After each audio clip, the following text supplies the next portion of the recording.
Ângela Ferraz e hoje nós vamos falar sobre substrato e preparação de superfícies.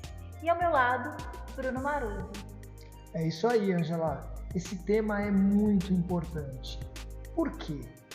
Independente da qualidade da matéria-prima, do controle do processo e de todas as tecnologias que nós possamos empregar aqui na indústria, a preparação de substrato representa 50% do acabamento final e ela está aí com você, meu amigo pintor. Por isso, nós vamos conversar bastante sobre esse assunto hoje.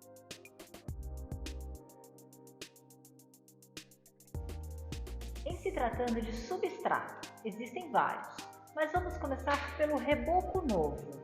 Como eu devo prepará-lo? Eu tenho um reboco novo e eu já posso entrar com uma textura? Ângela, o mais importante quando nós falamos de reboco novo é a cura. Um reboco novo ele precisa estar curado pelo menos 28 dias.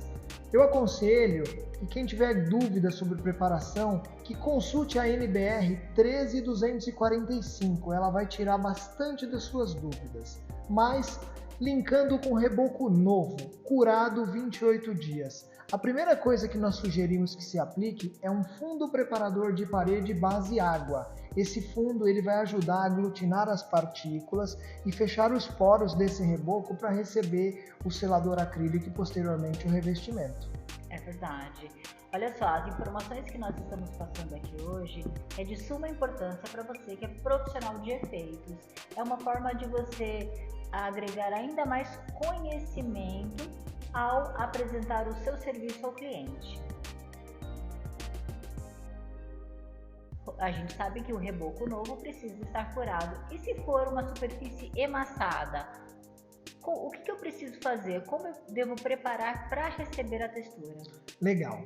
Pensando em uma superfície emassada, nós temos algumas opções. Vamos pensar em uma superfície emassada com uma massa acrílica ou com uma massa PVA, no caso de ambientes internos.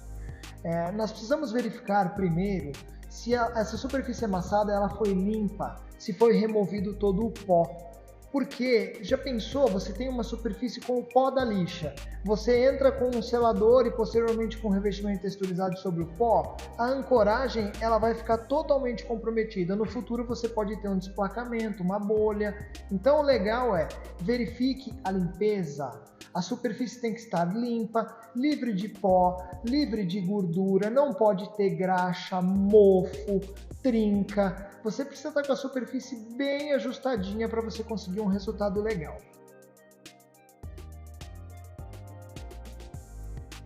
Você falou sobre trincas. E se ela tiver trincas, fissuras? Porque é comum em obra nova. É muito comum em obra nova, em obra antiga. Vamos falar a verdade, pessoal? Obra sempre tem uma trinca. Então, o mais importante disso, Ângela, nós precisamos utilizar o que o mercado nos oferece. Por exemplo, no caso de trinca, existem telas anti-trinca, existem produtos especiais para tratamento de trinca, por exemplo, Sela Trinca. Existem uma série de materiais que vocês podem utilizar, mas o mais importante é tratem a trinca, porque se você só revestir, é muito provável que ela volte. Verdade. E, bom, se eu tenho uma trinca e eu faço vistas grossas, aplico o selador e a textura, o que isso pode causar? Eu tenho uma trinca, eu tenho uma fissura na parede. E aí? Isso pode causar, primeiramente, um problema estético. Você pode ver uma marca. Se a sua trinca for uma trinca muito larga, você pode ver o caminho da trinca quando o revestimento secar. Problema número 2. Você pode ter uma reabertura dessa trinca. Essa trinca vai aparecer novamente.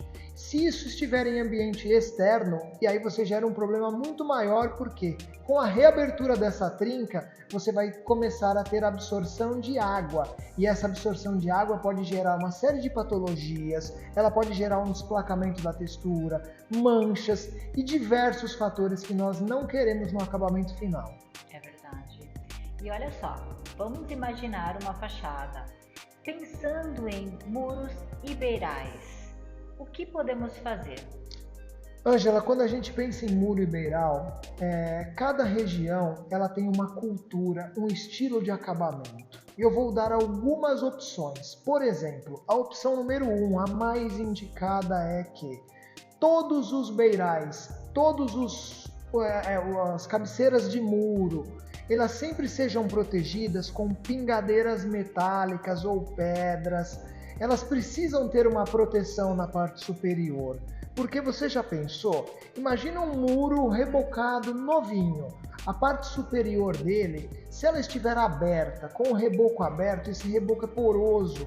Imagina só, vai começar a chover e vai entrar água para dentro daquele reboco. Essa água ela vai bater direto com a parte de trás da textura. Isso pode te trazer patologias, bolhas, problemas na vida útil, sem contar com a parte estética. Por quê? Imagina um muro que não tem pintura, não tem acabamento, não tem pingadeira. A foligem ela vai se aglutinando na parte de cima. Conforme chove, ela escorre aquele caldo preto e aquela mancha vai acabar com a estética do seu revestimento. Então eu acho muito importante a instalação de pingadeiras. Caso não seja possível, por exemplo, não tem como ter uma pingadeira, nós podemos fazer uma opção número 2, que eu sugiro que o profissional da pintura ele faça a virada da textura para cima de toda essa superfície. Por exemplo, nós temos um muro aqui e ele vira. Essa parte de cima tem que ser texturizada também, porque a textura vai proteger ali mais do que o reboco aberto. Na verdade, se ele tem a parte superior, ele impermeabiliza a parte superior do beiral do muro para depois texturizar, porque a gente tem que pensar em vida longa para o revestimento. Exatamente. Eu falei de aplicação da textura, deixa eu até me corrigir aqui, eu sou um pouco mais explícito, porque eu já imaginava que um muro que eu vou deixar aberto, que eu não vou colocar pingadeira, a parte superior, nós estamos falando da cabeceira ali, a parte superior do muro ou do beiral. Se eu não vou colocar pingadeira ou rufo metálico, eu já subentendo que o impermeabilizante foi aplicado. Sim, mas porque é bom sempre ressaltar. Ali é uma superfície que recebe água a todo tempo e pode haver empoçamento. Então é necessário uma impermeabilização. E posteriormente a aplicação da textura, tomando todos os cuidados para não deixar nenhum poro aberto, senão você vai ter infiltração de água por ele. Em se tratando de infiltração, vamos supor que eu tenho uma infiltração dali. E aí, o que pode acontecer uma infiltração? Ângela, a infiltração é um problema. Não só um problema para revestimento texturizado, mas um problema para pintura, um problema para gesso. Infiltração é um problema mesmo. O que eu digo para vocês? Caso você tenha uma infiltração, você pode ter diversos problemas. Você pode encontrar patologias, você pode encontrar fungos, você pode encontrar mofo, você pode ter desplacamento da textura, bolhas, uma série de outros problemas que uma parede sem infiltração não teria.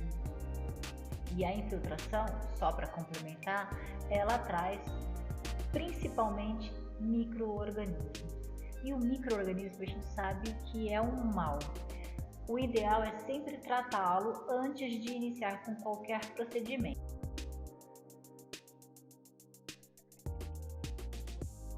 Você visitou uma obra, você está ali prestes a dar o orçamento.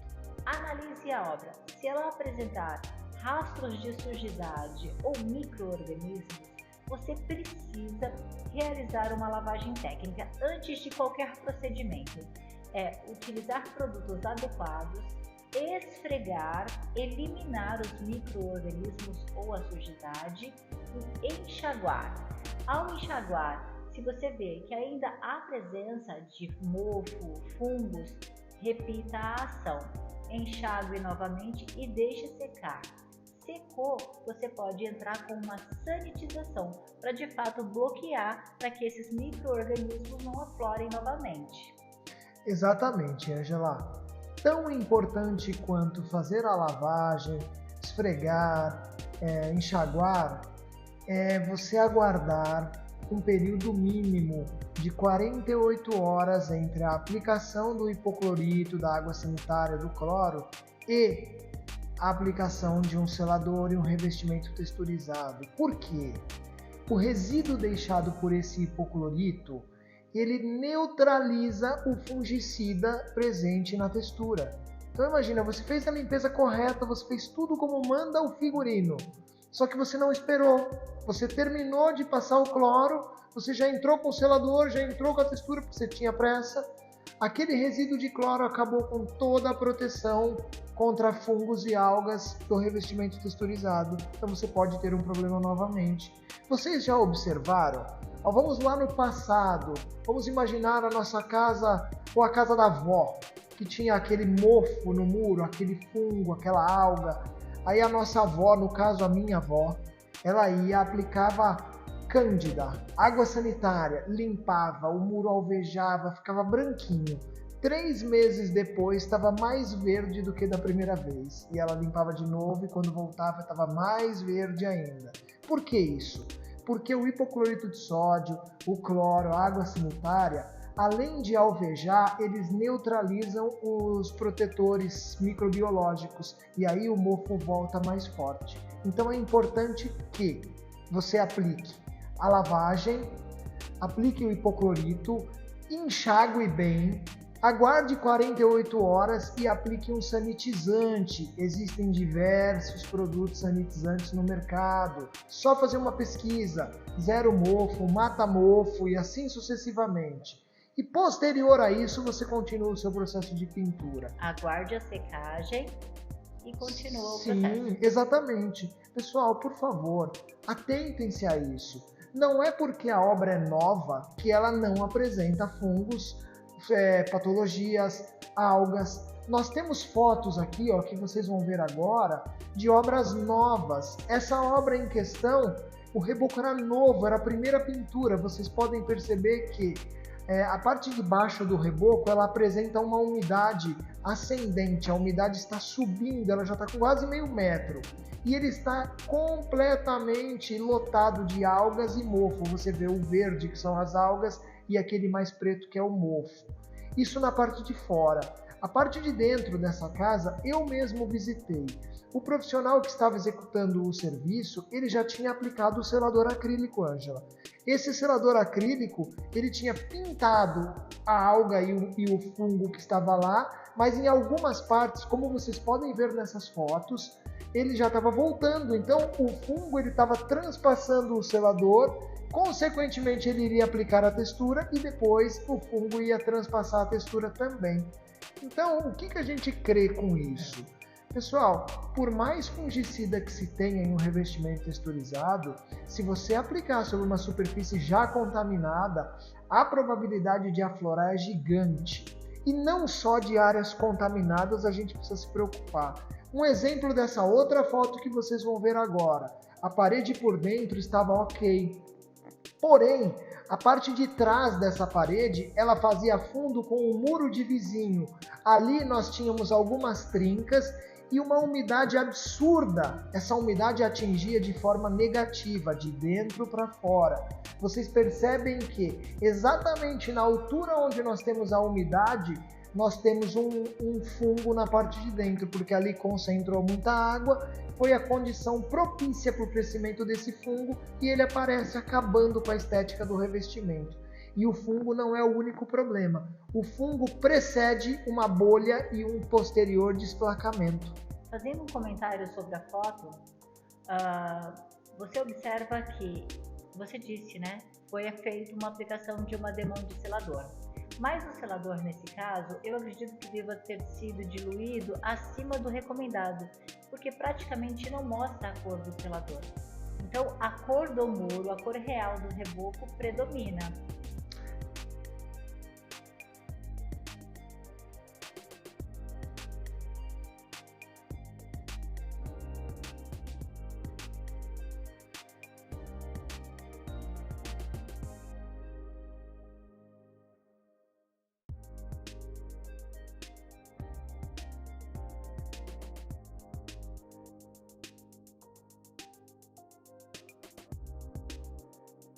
Nós estamos falando mais sobre a incidência de fungos e algas. Porém, diluição é uma coisa que precisa se cuidar, sabe? Aplicação da textura em ambientes onde a temperatura é demasiadamente elevada. Por exemplo, como que nós vamos aplicar a textura em uma superfície a 40 graus? Aí você vai falar, nossa, mas 40 graus?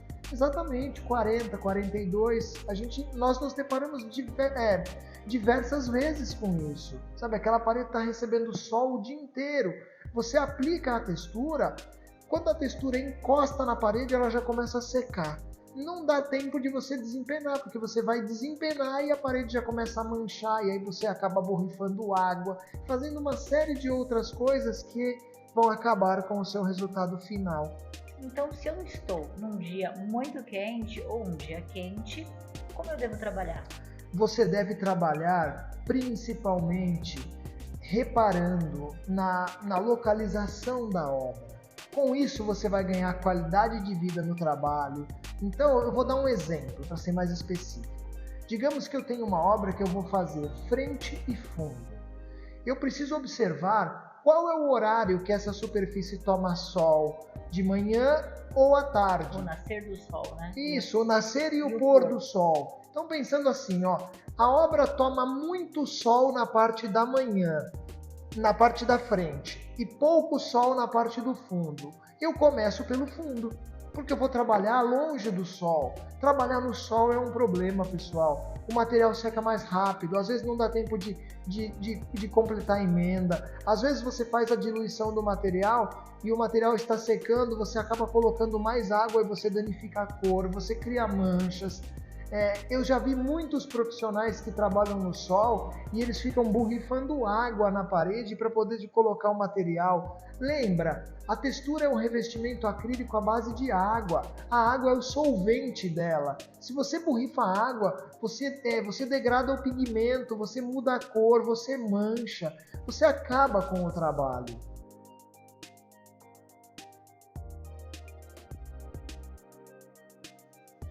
Estamos falando de fachadas e agora como ficaria as emendas? Falamos sobre o nascer e o pôr do sol, né? Em que posição, em que momento aplicar. E agora, como fica a questão da emenda? Pessoal, a questão da emenda é muito importante. Os revestimentos texturizados, em sua grande maioria, eles não aceitam emendas. Então, o que nós sugerimos? Você vai fazer uma parede, um pano, se prepare para tal. Se a parede é comprida, grande, alta, coloque andaimes para forrar a parede toda. O forrar que eu digo, não forrar a parede, mas para que comprometa todo o comprimento dela. Assim você evita a mudança da torre que vai te dar tempo. E trabalhe sempre acompanhado, nunca trabalhe sozinho. A parede é alta, é uma obra grande, você precisa de equipe. Enquanto uma parte da equipe faz a parte de cima, a outra faz a do meio e a outra faz a de baixo. É o único jeito de se aplicar e entregar um padrão de qualidade satisfatório, porque a emenda acaba com o processo, sabe? Quem que quer um carro com um risco na pintura? Às vezes a gente não consegue nem mais enxergar o carro, a gente enxerga o risco na pintura. É a mesma coisa que uma emenda numa obra. Tenha cuidado, trabalhe em equipe, observe as orientações da ficha de aplicação do produto que você está usando. Evite trabalhar em superfícies muito quentes. Se vocês repararem, não só as empresas de revestimento texturizado, como também empresas de tinta, elas fazem recomendações sobre umidade relativa do ar e temperatura. Cuidado para não trabalhar numa temperatura muito quente ou muito fria. Outra coisa importante, tenham cuidado com a previsão do tempo. Se você sabe que vai chover à tarde, não aplique a textura pela manhã, porque se chover vai danificar, entendeu? Tomem cuidado e vocês terão um acabamento perfeito. E uma dica sobre a chuva. Vamos supor que choveu agora à tarde e amanhã cedo eu já vou entrar com a aplicação da textura. Não recomendamos a aplicação sobre o substrato úmido.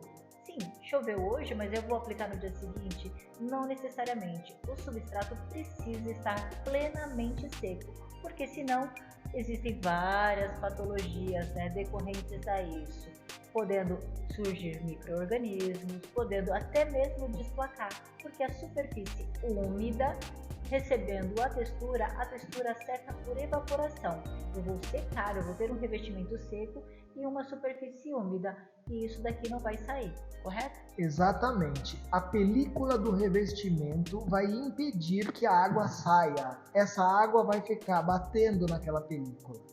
Você pode ter uma bolha, um desplacamento ou um micro-organismo. Essa água vai criar uma condição propícia para o fungo crescer ali dentro e esse, por sua vez, vai aflorar e vai acabar com o acabamento final. Então, se chover num dia, aguarde a secagem dessa parede para entrar com o selador e o revestimento texturizado.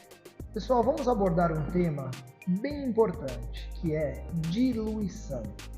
Imaginem que vocês precisam diluir as texturas que vocês vão aplicar. Notem que nós colocamos nas etiquetas de produto diluição, se necessário, até X% de água. Por que se necessário? Vamos pensar que as texturas elas podem ir para o sistema tintométrico e às vezes com isso nós fazemos cores escuras. Uma cor escura ela pode demandar uma quantidade maior de colorante. Quando a cor entra muito colorante, às vezes não necessita de diluição. Então, por isso que nós sempre abordamos, se necessário. Como é que você vai descobrir isso? Abre o seu revestimento, homogeneiza ele bem, porque pode ser que algum fundo, alguma parte não esteja bem homogeneizado. Homogeneiza bem e aí você vai perceber se o revestimento precisa de diluição ou não. Então, caso seja uma cor muito escura, pode ser que não necessite. Se você não diluir o primeiro balde, não dilua todos os outros. Se você diluir, dilua todos os outros. Apenas tome cuidado em observar o que você vai fazer. E uma dica muito importante, Ângela. Pegou um revestimento texturizado pela primeira vez? Você nunca aplicou? Não comece pela maior parede. Pegue uma parede menor, entenda como o revestimento funciona, desempenhe uma placa, faça um teste. Normalmente, fazendo uma ligação, quando nós temos uma prova, o que nós fazemos antes? Estudamos. Então, estude a textura. Faça um quadradinho. Sabe aquele negócio de jogo é jogo e treino é treino? Treine antes, para quando você entrar para o paredão, você entregue uma obra de arte. Ou seja, quando entrar para o jogo, entre para ganhar. É isso aí.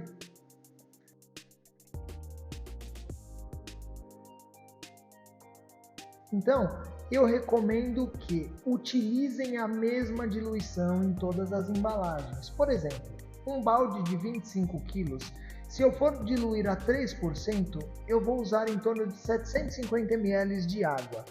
Eu utilizo esses 750 ml de água no balde número 1, no 2, no 3 e no 4. Porque a diferença de diluição ela pode me trazer um problema na cor. Eu posso ter uma cor mais clara ou mais escura. E pior do que isso, uma diluição acima do recomendado, ela compromete a efetividade do revestimento. Então, tenham cuidado, sigam a etiqueta à frente da embalagem e qualquer dúvida, acessem a ficha de aplicação do produto. E tem mais um complemento, né?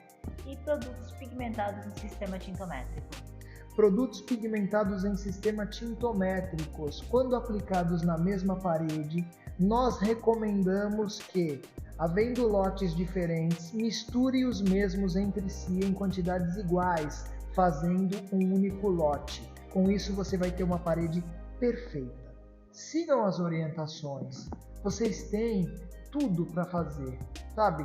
O revestimento foi estudado, ele foi testado, nós tomamos todos os cuidados, nós utilizamos os melhores insumos, tudo isso para entregar para você a qualidade texturicia. Nós respeitamos o profissional da pintura, o cliente final, o lojista. Nós nos colocamos sempre no lugar do outro. Então é o que eu sempre digo aqui. O que eu não quero para mim, eu não faço para você.